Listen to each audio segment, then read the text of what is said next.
Thanks for dialing in today to Kastle's webinar we've titled How Remote Video is Saving Real Estate. It's certainly a big eye-catching title, but one that we believe is very well suited given the current situation that we are in, where the economic pressures and practical pressures facing commercial real estate, facing multifamily properties, outdoor venues like construction sites and scrap and recycling yards and the like. It just requires a different approach to supporting security. My name is Haniel Lynn. I am the CEO here at Kastle Systems. Today, I'll be sharing the mic with Nick Gagvani, the general manager of our video business at Kastle, who'll be walking through some of the content, as well as facilitating a conversation with our panelists who joined today. To that end, I'd also want to briefly introduce our two panelists. One page back, if you don't mind. To that end, just want to introduce our panelists. We've got Greg Sassy, the Director of Security at Gilbane, and Josiah Brock, the Vice President of Regional Property Management at Marks Realty. I just want to thank them today for being here to share their stories of how video guarding has impacted their businesses and their respective organizations. We'll do a little bit more formal introduction in a little bit as we get deeper into the webinar. Just a couple of words of housekeeping here before we get going. We've got everybody on listen only mode today, just given the size of the audience, but we want to do our best to take questions. So if you could submit them, if you can find the question dialog box, make sure to put questions into that, and then we'll monitor it as best we can as we go. We'll also be recording the webinar so that if you want to replay it or if you want to forward it to your colleagues who weren't able to attend, hopefully we'll give you a version to be able to do that. All right, now we can go. Before we head it to Nick, let me just frame it up. So thank you, Daniel. So I think it probably goes without saying that by now the pandemic has gone on a lot longer than any of us has wanted, and maybe more than many of us have thought when we look back in time in the beginning of the whole thing. We continue in these unprecedented times. A lot of us are still working at home in this age of COVID-19. So we at Kastle, we've been doing a lot of work with our clients and the market on a safe return to work. You'll remember that we talked about Kastle Safe Spaces, our framework for how we return workers to the workplace in a safe and confident manner. We talked about that in our prior webinars. We focused around the touchless environments, screening people before allowing entry into the building, enhancing social distancing and contact tracing kinds of capabilities. But while that's going on, many of us are also equally working on plans that help us to manage security during these very difficult and interesting times, the time before we can fully return the workforce into those buildings. So today's webinar is exactly premised on this idea. How can we manage security while people are out of the office as they continue to work from home, leaving our home and multifamily environments bursting at the seams, but then also as we see crime rates, unfortunately, increasing with huge exposure in our central business districts where a lot of our customer base here at Kastle is formed.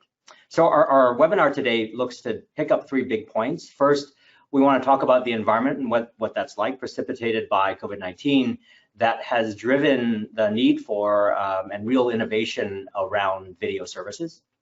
Second, we want to hear from our practitioners, leading practitioners, who are intimately familiar, I think, with video technology by now, but how they've come to leverage this technology to reduce operating expenses and to improve security at the same time.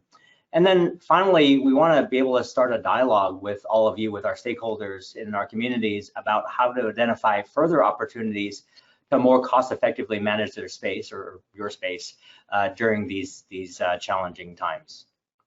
To set us up, maybe it makes sense to understand the environment in which we see ourselves. So if you could push on a slide, please. Thank you. So at Kastle, we've been tracking the work environment since the pandemic started now more than, 6-7 months ago. One of the ways that we've been tracking this has been what we call the Kastle Back to Work Barometer, which is looking at card swipes of our 1.3 million Kastle cardholders across 41,000 businesses across the US. The barometer tracks the major central business districts where we operate. And we see after a big steep drop back in March when this all started, that there has been a slight uptick in employees getting back in the office, led most notably by the Texas market, the top lines, the green lines there at the high 30s and 40s% returning generally. But on average, we're still not quite there yet, with the overall average being a little bit more than a quarter of the workers return to the office. Now, with that kind of workforce still outside of work, it sets up a bit of work and life environment that is really different from anything that we've ever seen or known before, but one that we have to be able to manage through. If you could push on the next slide, please. So these changes come along with challenges in our security environment. So with many of you, probably you feel this all very closely and see this every day. So as I continue at least to be out in the market with our clients, I think it's fair to say again that all of us were probably hoping that this would be all fine by Labor Day, and unfortunately that's obviously not true.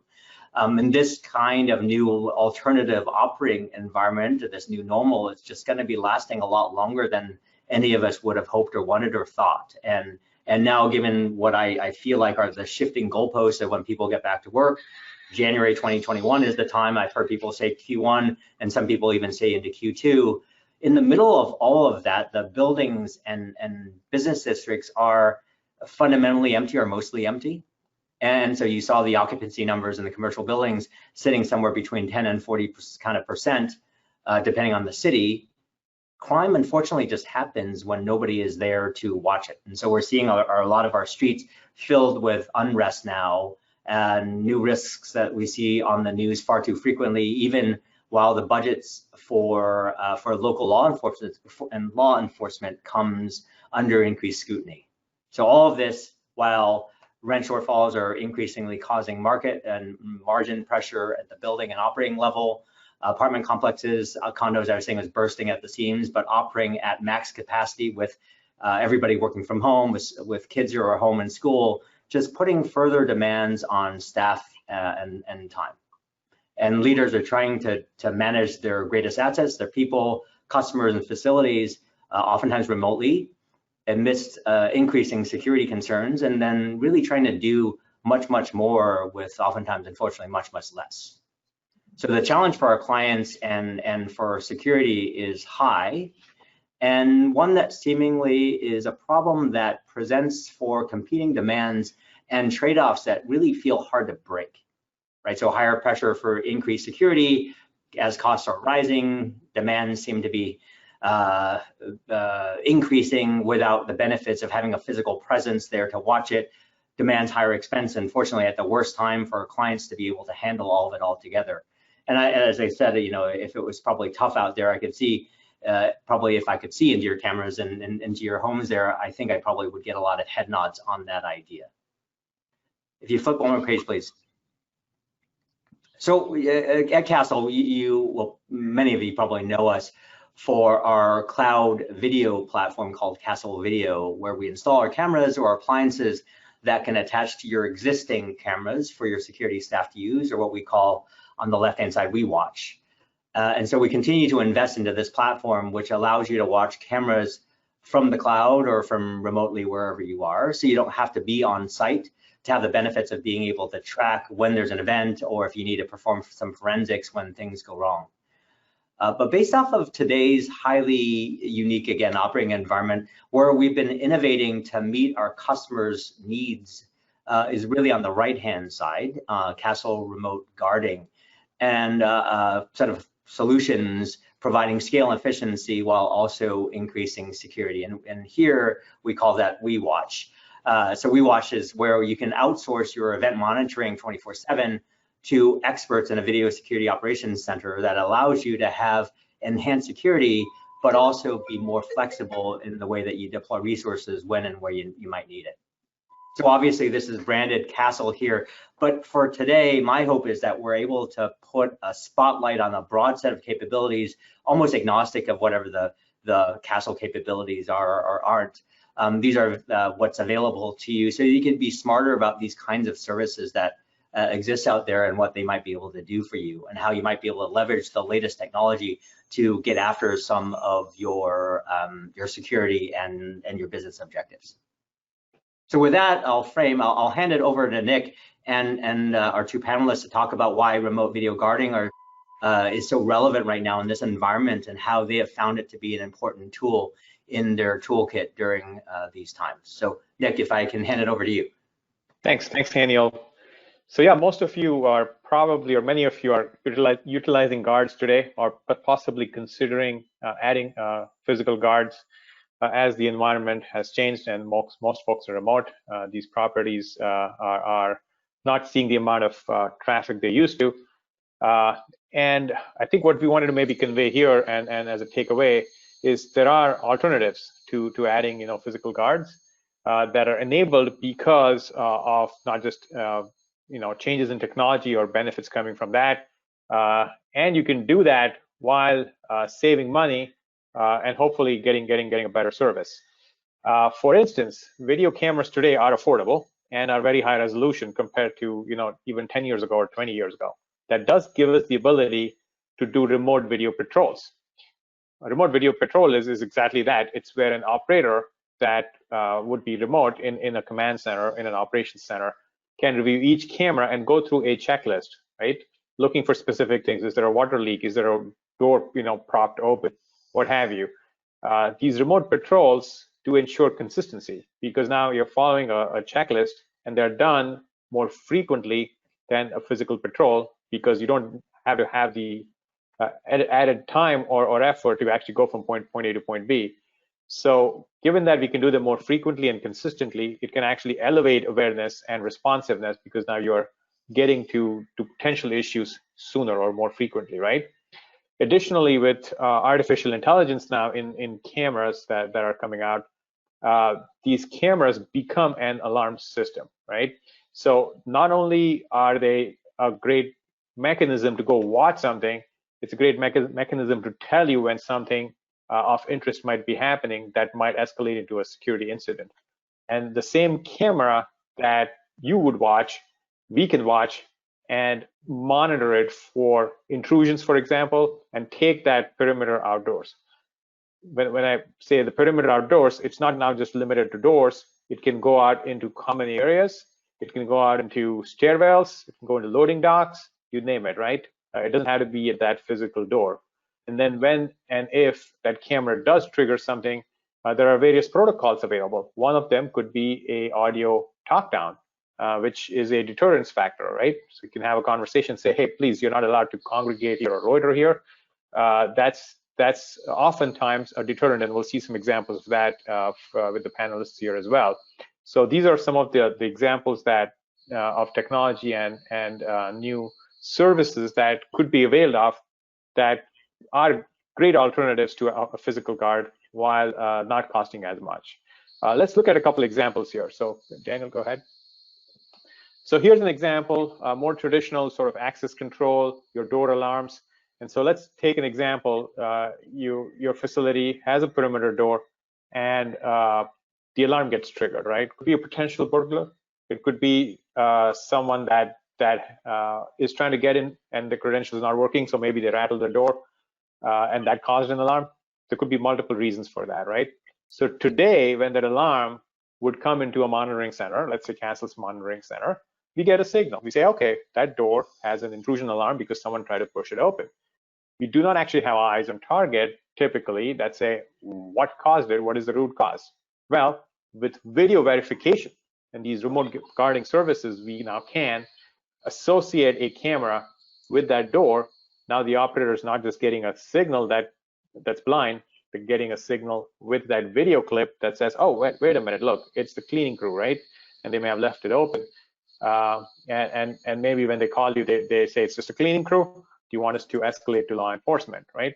But if indeed it were a burglar, someone trying to break in, then that counts as a verified alarm when law enforcement is dispatched. And it turns out, because law enforcement gets, as Haniel said, budgets are under pressure, and they get so many of these false and nuisance alarms, the response times are typically in the tens of minutes for a typical alarm, not for a verified alarm. Verified alarms get 4 times the speed of response compared to a traditional alarm. That's what folks are signing up for in law enforcement. They want to stop crime. So it's sort of a win-win, right? You're getting better responsiveness from law enforcement while eliminating those false alarms in the situation of you already have an alarm system, you have a camera, let's link the two and get a better service. Let's look at one more example now. In this case, this is not a door, it's a common area, right? A pool on the left side, or a plaza that might be outside the perimeter door. So no one's actually trying to break through a door, yet the pool's closed after hours. There are people gathering in the pool or loitering there. And the camera with the artificial intelligence is smart enough now that it would detect that and cause an alarm signal, a video alarm signal now to come back to the remote monitoring center, and the operator would engage the live video talk-down protocol and tell folks, you need to move on, the pool is closed. Similarly, in the case of folks loitering, setting up a homeless camp, what have you, outside a door, on the sidewalk, outside a loading dock, whatever that may be, we can activate that audio protocol, and then if that doesn't work, obviously escalate to law enforcement. But in this case, you're really taking that perimeter beyond what the traditional door has been, right? So let's go ahead and look at specific examples with video. So let's go ahead and play the first one here. So while that's coming up, what you'll see here again, it's an example of the video camera itself acting as an alarm. And in this case, it's a construction site. It turned out this is a crane, which is very typical at these sites. And there are folks that like to climb these cranes for fun, right? Obviously, a big liability, it's dangerous. And so we would like to discourage that. So in this case, the operator was able to, go ahead and play that, please. I think it's,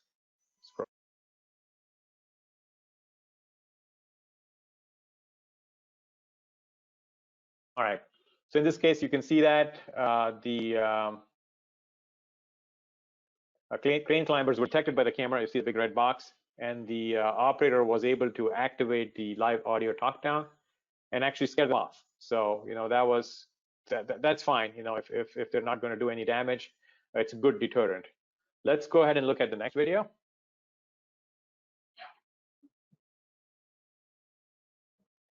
All right. So in this case, this is an attempted break-in attempt, and audio did not scare away these would-be thieves. So in this case, the protocol was escalated, law enforcement was dispatched, and actually these folks were arrested before they could do more damage. So these are just some examples of how video technology can now go from being something after the fact, hey, something happened, let me investigate it, to something that's active and acting as an alarm system to either deter, stop, or dispatch, right? So you could do all three of the above.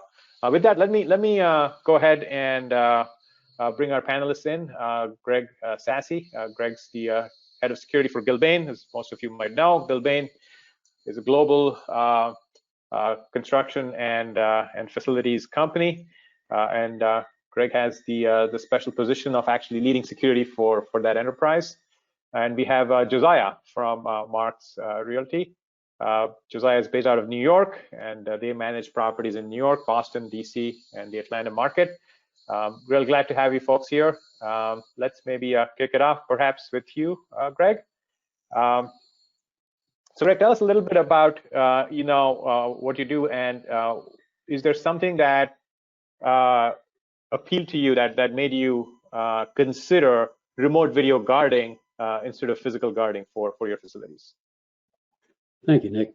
So it's a challenge to protect a construction site at night. You can put up fence, you can put up signs along that fence, you can put up all the lights you want, and you can put guards inside the site. But we found motion detection is key. And then when we looked into a variety of different systems and evaluated systems, we selected Kastle. Kastle, with the cameras and the motion detection and the monitoring, is just the greatest combination of all. So when Haniel mentioned, our challenges, one of the biggest challenges is protecting that project site at night, whether it's from a thrill seeker trying to get on, somebody that just stumbles on out of curiosity, or somebody that's trying to steal some materials. Being able to set the cameras up along the perimeter so you detect immediately when they try to get in the site before they can get to whether they're trying to steal something or what have you. But it's that immediate detection that's tremendous help. That way the monitor can try to talk them off the site, or if they try to stay on, then they can contact the police and let that person that's on the site know we see you here, you're trespassing, you need to get off, and if you don't leave, the police are going to be summoned. So all that works so much better, and it's so helpful on these construction sites. Thanks, Greg. So I heard you say the word, the perimeter, but I would say the perimeter in a construction site can be pretty fluid. It's not really a physical door, right? It's a fence in some cases. It could be very, very dynamic. Is that correct? That's correct. And working with you all, working with Kastle, the Kastle team has been a tremendous help. Whether you can see the photographs in this top picture. The site is going to evolve, and so we may need to move the cameras. And thanks to the Kastle team, that's not a big issue. We set things up in the beginning, whether we put a pole in a drum with cement in it, we just have to move some wiring and move that drum. But between Kastle's folks and their technology and their experience on these sites and our folks, it helps tremendously to protect the site as it grows and changes as well. Thank you. Thanks, Greg. Josiah, sorry, the question to you. So what made you consider remote guarding again? You could have certainly, I'm sure you use physical guards, you could have continued with that, but you ended up choosing the remote guarding option. So what were some of the considerations that led you to it? Yeah, so this asset in particular down in Atlanta was a standalone asset. We're a New York-based company. This is our only asset down in Atlanta. And so we were in the middle of repositioning the asset, doing some renovation work. It's unique in that there's an office component and also 2 restaurants part of the building as well on the ground floor, sharing some common areas. So we had Kastle video already installed, Kastle card readers using the Kastle Presence technology. So we were comfortable with the technology. We weren't at a position with the repositioning where we needed a physical guard in the lobby. The office wasn't occupied yet, but we still needed some eyes on the property because the restaurants were active. And we had multiple cases of individuals piggybacking on service entrances and coming into the building. And we were finding out about that after the fact. So really trying to get something in real time. Obviously, from an operating expense standpoint, it was significantly beneficial rather than a full-time physical guard. What was beneficial on our end was being able to set the parameters of what would trigger an alert, because we had active common areas, active entrances used by restaurant staff, and we didn't want that to trigger an alert. We wanted to set parameters where the monitoring could identify risks, whether it was extended loitering, being in areas that were not for the restaurant or other occupants of the building. And then being able to alert me in real time was significant, again, New York based. And there were incidents where, with the talk down function, not getting that individual to leave the property and being able to alert the Atlanta PD in real time was really beneficial to us. Thank you. Thanks for that, Josiah. So how much of that, if I may ask, was driven by COVID? I mean, obviously with restaurants and retail, I'm guessing, traffic has gone down. Was that driven by COVID, or this was a consideration independent of COVID? It was certainly accelerated by COVID. We had thought about it and talked about it with the local Kastle folks down in Atlanta, but it was certainly accelerated once COVID hit and restaurant traffic went down. They were still operating, but there was not a lot of office traffic in downtown Atlanta. But you still had traffic of transients and individuals camping out. So we still needed that security at the property. Okay, thank you.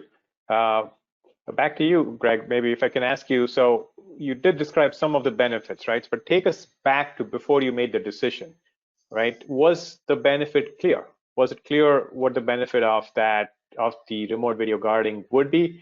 Have you seen benefits that you may have not have anticipated? How did this business case come about? Because traditionally, when you think, hey, I need physical security, you're thinking I need to post some guards or I need to have a patrol.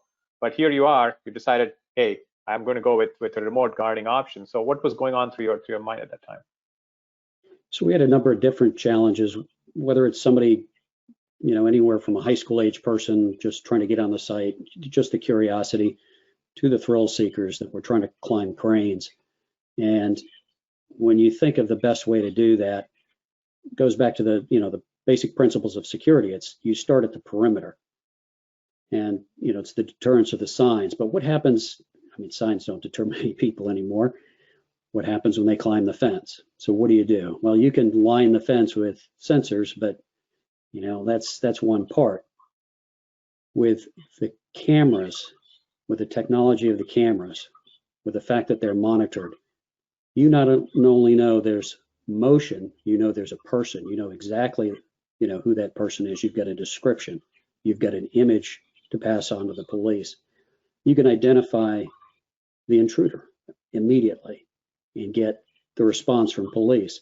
If that person has an intent to go after something specific, whether it's a theft or to try to climb a tower crane, then you can identify the direction they're heading in. That is even more helpful. If they get to the tower crane, for example, that is another concern. So having the motion sensitive combined with the video technology and the AI video and the monitor, and I just want to say that this accuracy has been fantastic. The response of the monitors to our teams, our project teams, the quick calls is truly helpful. And then of course the calls to police. But everything has worked flawlessly, and we've really been very pleased with the choice we've made with the Kastle system. Thank you. Thanks, Greg. So Josiah, I think you hinted at some of these items, right? With transient population potentially coming in. Were these known, or did you discover things with the intelligent video that you may not have known about? Again, what was going on in your head? Would you have opted for a physical guard had the remote video not been an option because you were more aware, or what were some of the considerations? We were definitely aware of the activity in the building and individuals kind of coming in during the day and piggybacking on an open service door that a restaurant worker left open, things like that.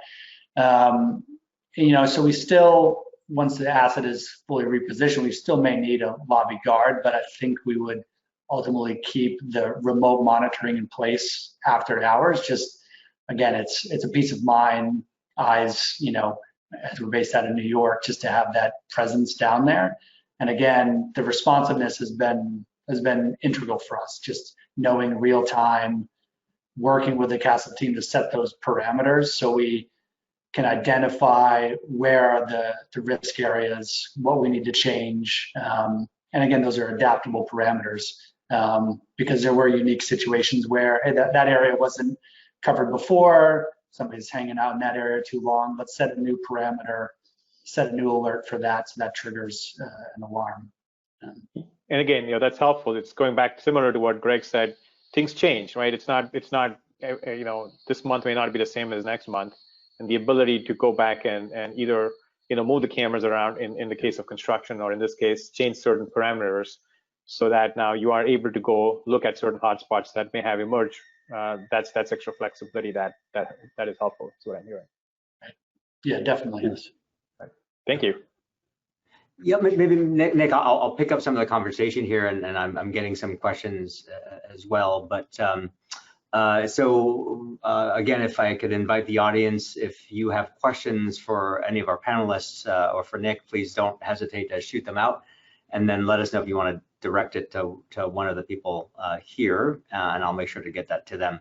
But maybe I'll just kick it off with a couple of questions on my side, and just building maybe on the last question of benefits. It's always interesting to me as I think about how organizations make decisions, and especially in light of new technology and things that maybe the company or the organization might not have had experience in.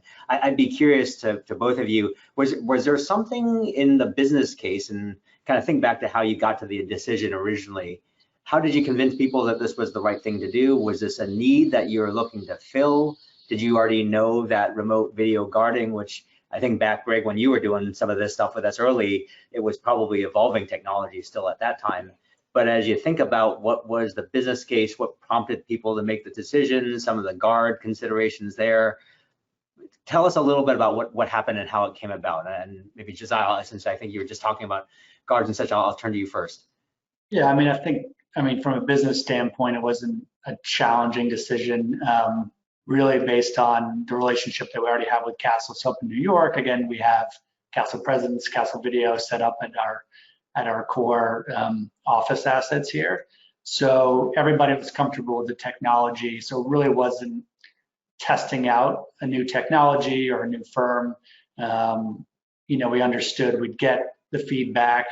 One of the benefits that I've always seen is that if something's not already set up, that the Kastle programmers and techs can work with you and identify ways to set those new parameters or set new solutions that you come up with. They work with you to kind of help program the technology that's installed in place, working with the presence, with the video, with the remote monitoring. So it was that ease of relationship. So really wasn't a tough business decision to make since we already had that relationship. Yeah, and just to build on that, was there something now after the fact that you might have seen as a benefit that you might not have expected before? The accuracy of the triggers was great. It was surprising, especially being able to differentiate between a restaurant employee being in the same area that somebody that's not supposed to be in that area, kind of the nuance of the monitoring staff. So the technology could be there, identify there's an individual in that area, in that common area. But being able to distinguish between it being, let's say, a good individual that's allowed to be there, permitted to be there, and somebody that's not allowed to be there. That I was pleasantly surprised with, because I've used this technology before in smaller assets at other properties, and it's the technology, you're limited just to the technology of what's there, and it really comes down to the monitoring of the individual that's in the monitoring station, right? It's a very nuanced position. It's not something clear as day as somebody stealing something and running off the property, which is pretty clear, but somebody that's kind of hanging around and kind of past their time, staying too long. Is it a 2-minute window that's loitering? Is it a 3-minute window? So it's been great working with the Kastle team on that end. Yeah, thank you. Greg, I'll turn to you. So how did the decision come about? So if you think back a little bit in time, originally, you know us a little bit, you got into the system. Any hesitation, or how was the business case made internally as you thought about this? I know you continue to make the business case with different parts of your organization. Tell us a little bit about that. So we looked at essentially we started with a plan to protect the sites and the best way to do it. And the best way is start with a perimeter, work your way in. We looked at a variety of technologies. We looked at several different companies. Coincidentally, the Kastle system was already installed on one of our project sites. So we had some great feedback from our project team to start with, and that your system, the Kastle system, thwarted a theft on the project site. So the video was a huge help in basically making the business decision. We looked at some other systems. They weren't as effective for us, and then talking with the team from the beginning was very helpful. There was a synergy there, and that's still there and grown. We talked to them. We talked to your team about, it's a construction site. What might be 1 story today is 5 stories, in a few months. What can we do? And you all were very flexible and worked with our teams. And again, there are challenges on our sites too. They're not, there are not all squares. Some of them are just unusual shapes that have a variety of things that border it that can be even more of a challenge. And the challenges have all been worked out, and that's tremendous. So essentially it started with, we already had Kastle working on one of our projects, and that was the best case business model, I should say. And then after that, reviewing some other systems and then working with you all. And we know we made the best decision. And we've had numerous situations where people have been detected and talked off the site. We had a situation where people were arrested on the site. We had a second situation where people were, again, talked off the site where they were approaching a tower crane enclosure and potentially going up the tower crane. And that's always a safety risk and a huge risk for them that they don't quite understand. So keeping them off that crane, that particular incident was just potentially saving them. And so everything has worked so well. The responsiveness, the AI and the cameras is very accurate. The monitors, again, I can't say enough about them. The quick response has done a lot to get police there when needed and thwart a couple crimes. So yeah, I appreciate that very much. Maybe I'll just build on the last point you made. There's a question here, just in terms of catching the bad guys and having the police come out. What's your experience been about how the police respond? So Nick talked a bit earlier about the when you've got a verified incident, you've got a higher response rate. Maybe share a little bit about maybe what you've learned in your interactions with the authorities and getting people there in the right time. So it's pretty simple. I mean, with a monitor having the video, watching exactly what's going on and able to tell the police, this is what's going on. The police don't walk into a situation basically blindfolded. They know the description of the unauthorized persons. They know what they're doing and where they're located. That helps them out tremendously. I mean, a construction site has a lot of different nooks and crannies. I mean, it could have multiple stories, and it could be a dangerous site for both the unauthorized person as well as the police officers coming on the site. Having the monitor talking to the police or talking to our project team is tremendous. When they're talking to our project team, the project team can also talk to the police, and we know the little nuances on the site so that we can help communicate with the police better and just make it safer for everyone and resolve the concern right away. Yeah, great. The same question I was asking Josiah earlier, have you been able to do something now with remote video guarding that you might not have expected was possible before when you thought about the business case originally? Is there something that maybe upside surprised you in any kind of way? I think it has to do with the speed to which situations were resolved. We had a situation with somebody who's sleeping in the lobby furniture, however he got in. Got the call from monitoring center that the police had been dispatched, and then being able to quickly look on my app, video app, and see the police arriving in real time, rather than waiting for a call. Do you want to dispatch the police? And then either myself calling the police. It was already in motion, which was surprising at the speed of that and the resolution. There wasn't a lag in how something was reported and how quickly actually the Atlanta PD responded to Kastle. Thank you. Greg, any thoughts on upside surprises on your end? Surprises have all been positive. If that's a surprise, yes, it's the AI really helps. I agree on the quick response, and it does so much to protect the site and protect any individual that's trying to get into the project site, any unauthorized person. So, and it's just such a great value. You can't have enough people on that site to watch every corner of that site and through an entire evening. So it's a big plus and a big help to us. Yeah, great.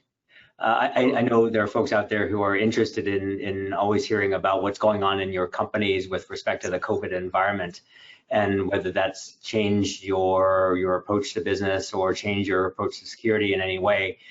Maybe if I could turn to each of you and ask the broader question is, how has COVID impacted you broadly? And then with respect to whether it's video guarding or just security in general, have you taken different measures now over the last 6, 7 months, then that you might have taken is different from what you might have taken maybe before that. Greg, I'll start with you first. So we've instituted a variety of measures, all the recommended measures from the CDC. And so it does take a little bit more time to screen everyone. We're looking at a variety of technologies to help screen people more quickly to help keep the job moving on schedule. But we want to make sure that we screen them thoroughly to keep, the transmission of any kind of COVID onto the site. So yes, it's just screening folks coming on very well. It's if someone does not feel well, then being able to communicate with them quickly. And so we've taken a few measures like that. Anything that it might have impacted the way you did video guarding on your sites, anything like that affected because of COVID, because of cost containment measures or anything like that that might have steered you in a different direction with respect to this technology, or not so much? Not so much with this technology. The fact that, we slowed down at different times, but we didn't have that many COVID cases, so the sites were able to continue to work. And so we still needed, to protect the sites, the hours that they were closed down. So that would be about it. Yeah, thank you. Josiah, your thoughts on that? Yeah, I think it's certainly the monitoring now would complement any addition of a physical guard. But, even pre-COVID and into COVID, we were embracing technology at our properties to, add value to the user, the tenant experience, the visitor experience, whether that's creating a hands-free environment entering the building through Kastle Presence and tenant apps and tenant COVID surveys on their app and hands-free elevator buttons to try to really benefit the health and wellness of tenants and visitors coming in here. So we're already embracing that technology. So I think this really just complements what we're already looking to do anyway. So even specifically this Atlanta property, once the repositioning is complete and the lease up is complete, and most likely there'll be a concierge or a lobby guard during business hours, I still see a benefit of having the monitoring schedule adjusted and kind of complementing that physical guard. Super, thank you. Just a couple of other questions coming in here. This is probably a question best answered by Nick. Does the system integrate with existing access control systems seamlessly, or a closed system? How complicated is it to work with existing systems there? Yeah, we can certainly interface with the existing access control and in fact existing cameras. The additional layer here is the artificial intelligence, right? That we bring in. So we're pretty flexible sort of in that spectrum with being able to add an appliance that works with your existing cameras, your existing access control. In some cases, a little bit of wiring might be required, but yes, we can do the monitoring with existing systems. Thank you. Another question, this may be a Greg question or it could be a Nick question. So we have an open 9-level public garage in downtown Chicago. What happens when someone breaks a car window? Because the exit times can be as fast as 2 minutes. So you'd have to catch the bad guys in a very short period of time. Greg, you want to start with that? Yeah. Yes. So I'd offer, I would probably do a walkthrough of that. I know the Kastle team, very experienced on where to set up the cameras, but a walkthrough and maybe just a test run to see how long it would take, where the closest stairwells are, and it would help you position the cameras the best location to try to detect. However, again, it's not going to be able to protect everywhere. I mean, you'd have to have probably go with the most logical locations first. So I think a walkthrough would help. Yeah, and so smash and grab, that's that can be challenging. And as Greg said, it comes down to the placement of cameras and what it is that you're looking for. One way to think about it is, would a guard be able to detect that, right? Had the guard been patrolling on that floor, maybe they would hear the sound, right? Perhaps. Some of the AI technology can be programmed to look for behavior of someone casing cars, right? So if I am parked in a garage and I'm leaving, I'm just going to go straight to my car. I'm not going to go car by car by car, right? And that's a specific behavior pattern. So using video patrols we talked about, we would likely pick something like that up, or possibly with the AI, because if you have the zones defined right, and if the positioning of the cameras is correct, then that would pick up as a loitering person, because it's not a person that is trying to get to their car and leave. This is a person that's casing cars to break into. And so there's a chance, but yes, it definitely merits a further look at. And it would, based on the placement of cameras, you might miss things as well. Nick, you spoke a little bit about the remote top-down feature and the application examples earlier. There's a question here about just other deterrents that can be activated remotely by monitors such as a siren, strobe light, speaking to perpetrators, etc. How might we think about that from a solution? Yeah, and these are all, that's the whole gamut of options available for sure, right? Some of which can be activated automatically, right? So we can certainly activate, a remote lock. We can lock the door remotely if that's something that's desirable, right? We can activate a strobe and or a siren. We can activate a pre-recorded message, in some cases bilingual as well, is things we have done. We just kind of highlighted the live top-down because we find that the most effective for folks that are either repeat offenders or are somewhat familiar with the site. It's crimes of opportunity. People are going by all the time, and every time they pass by, it just goes up and says, please stay off the property, and it's the same message versus, hey, you in the blue shirt, you're not supposed to trespass. It's a lot more effective with the live as opposed to the pre-recorded. But yes, all of these are options. Great. One or two questions, Nick, for you, and then I'm going to go back to the panelists in a second. But very specific questions. Possible to do remote receptionist. That's one interesting application of remote monitoring service. Another one is we're not looking for a guard, but want to monitor when employees come into the office and that they have to go through the COVID camera. How would you think about different ways to apply remote technology like that? Yeah, so let me take the second one first, right? So certainly that's something, employee coming in that are trying to maybe, if I understood the question correctly, not go through the checks or what have you for COVID. How would you know and report on those? There's various options on that. Typically, with our integrated access and video system, we disable the credential till that individual has either answered a set of questions or passed a normal temperature scan, at which point their card is active for the rest of the day, and then they can go about their day, right? And if they test negative, then an email or a notification can be sent to HR or the appropriate folks. So that's one way to address the issue of COVID compliance, if you will, right? Haniel, what was the first part of the question again? The remote receptionist. That's remote receptionist. Certainly, yes. So the fact that you have a camera and you have the ability to do audio can be used in a remote receptionist scenario, and we have done some of that as well.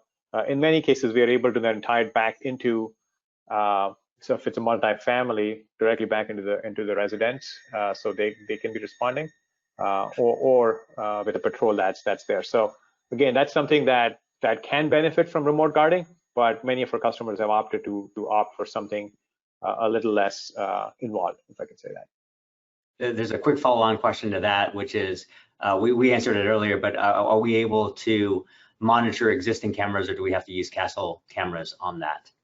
Oh, no, yeah, no, we definitely talked about that. No, existing cameras are fine. We can definitely monitor existing cameras. Like I said, we have to add this layer of artificial intelligence, because one thing we do not want to do, and I think Greg talked about that a little bit, is how to just sit there and watch video all the time, because at that point it's not going to be any different from a guard sitting in front of a monitor watching that video all the time. And in fact, it turns out not to be very effective, because us as humans, we tune out, we zone out, right? So that AI technology pinpoints what needs to be looked at in detail and acted upon. So we add that layer, and then yes, pretty much any camera is good. Great, thank you. Just keeping an eye to the time here, I'd love to get perspectives from Greg and from Josiah here about just at the stepping back and thinking about now all that you've learned about video and working using this technology, this platform. We'd love to have you share a bit about what you've learned. How do you use video as part of your security solution now that you've done it for a little bit? Are there considerations that you want to share with others who might be thinking about this technology or implementing these kinds of ideas in their properties or in their businesses? Josiah, maybe I'll start with you. Yeah, I think it's a great benefit to standalone assets where you don't have a need for a physical guard. Could be a remote property where you don't have any other property managers or team in that area, which again, we have spread across 13 different states. We have, some states with just one property in them and don't really have a need for a physical guard. So, we'll probably look at using this at other properties. And then second to that, what I picked up from using it in Atlanta is that I think it would be a complement to some of our other existing assets. For example, we have a property in New York where, pre-COVID, it was 24/7 physical guard in the lobby. We've reduced those hours just based on occupancy levels of folks returning to work.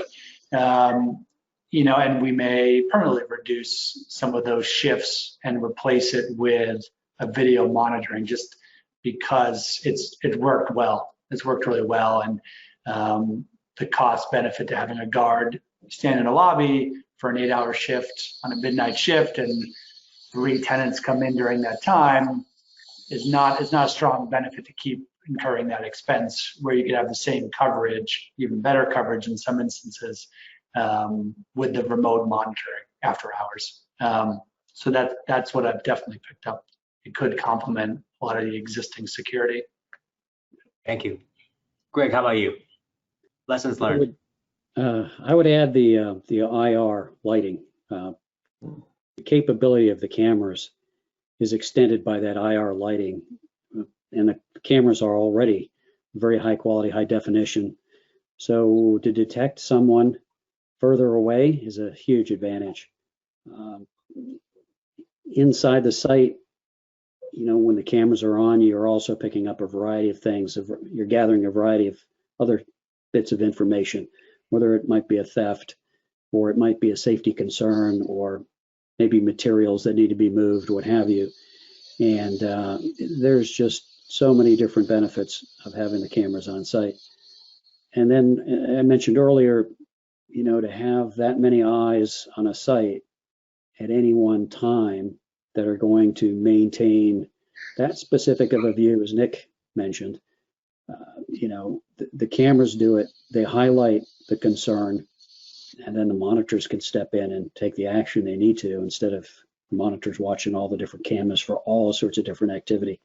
So, it's truly helpful. If we need a guard, we add a guard.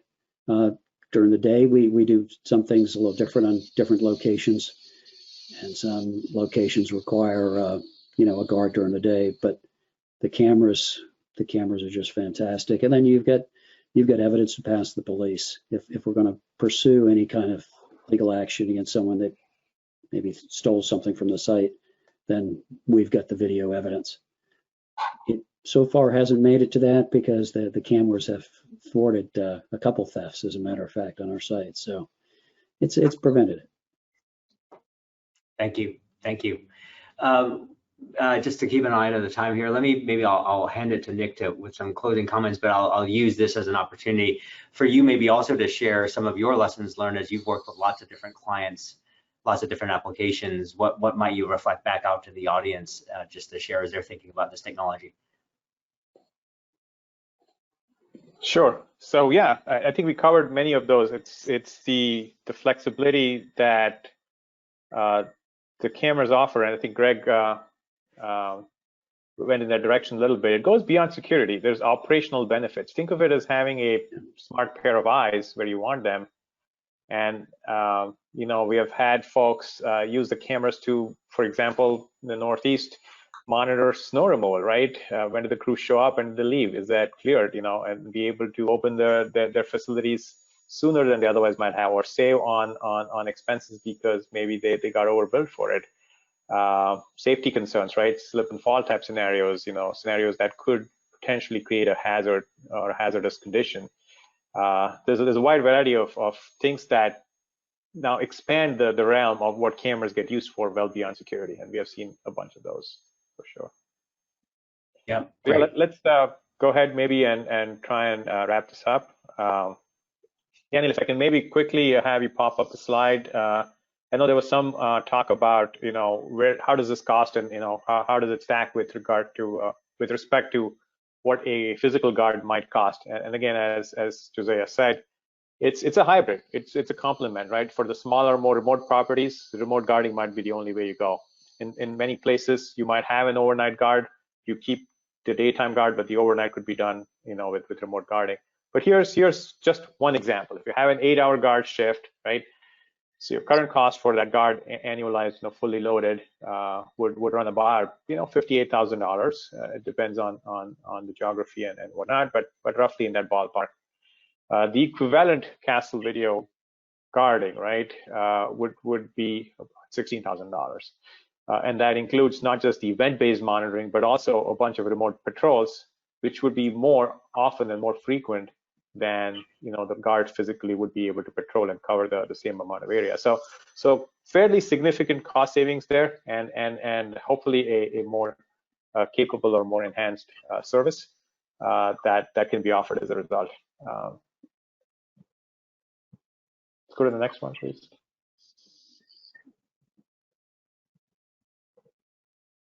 And again, I think we have taken a lot of these questions, but we take a lot of pride in being able to seamlessly combine that access control, video, and the monitoring, and keeping it all running so that our clients benefit. Again, nationwide footprint here. We process a really high volume, as you can see here. Over 230,000 video alarms that our monitoring centers handle. We just expanded to a new, bigger video operations center to handle the growth and the volume. And just to put that in perspective, that 230,000 are actually coming from cameras that are looking at about 200 million videos, right?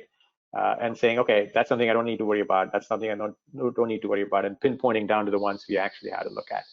And again, we take a lot of pride in our clients telling us, and taking that feedback. So JD Powers, does a survey of our client base, and we are very proud to rank among the top service provider among our client base. So again, thanks for joining us. Haniel, do you want to wrap this up? Yeah, sure. Thank you. Just want to thank everybody for dialing in today. I hope you found the session to be interesting and informative.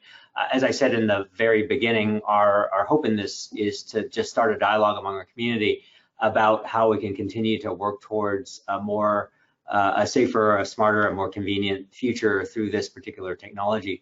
If you have any further questions, or just simply want some help in discussing some of the options and technologies available out there, don't hesitate to reach out to your account manager, or you can also get to us through info@kastle.com, the email address there. Thanks again to our panelists, Josiah Brock from Marks Realty, and Greg Sassy from Gilbane.